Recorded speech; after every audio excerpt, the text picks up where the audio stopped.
attending no meetings or going no place with a heart condition. Raymond L.S. Patriarca, the man of contradictions who ran organized crime in New England for 40 years.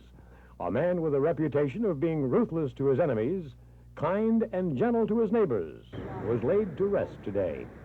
The funeral of Patriarca, termed a private event by his family, saw spectators starting to gather shortly after 8 o'clock this morning, across from the Baraducci Funeral Home on Broadway in Providence's Federal Hill section, where Patriarca grew up. Some of Rhode Island's top mobsters and defense lawyers were among the mourners who began arriving at the funeral home.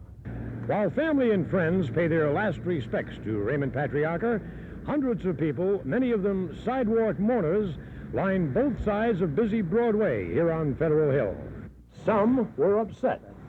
Take it. Take what you want. Cut that out.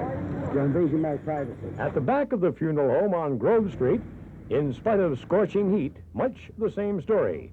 Journalists, spectators, and law enforcement officials from around New England. Now that Raymond Patriarca is out of the picture, we will be monitoring the fact on who surfaces to inherit the throne.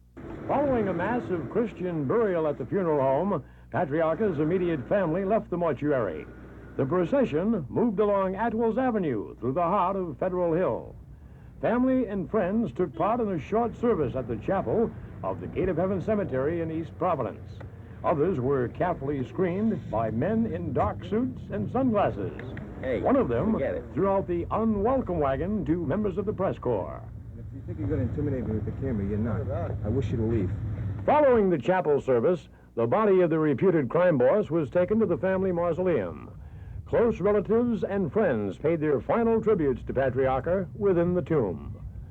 To many, it's the end of an era. In East Providence, Jack Burns, News Center 12.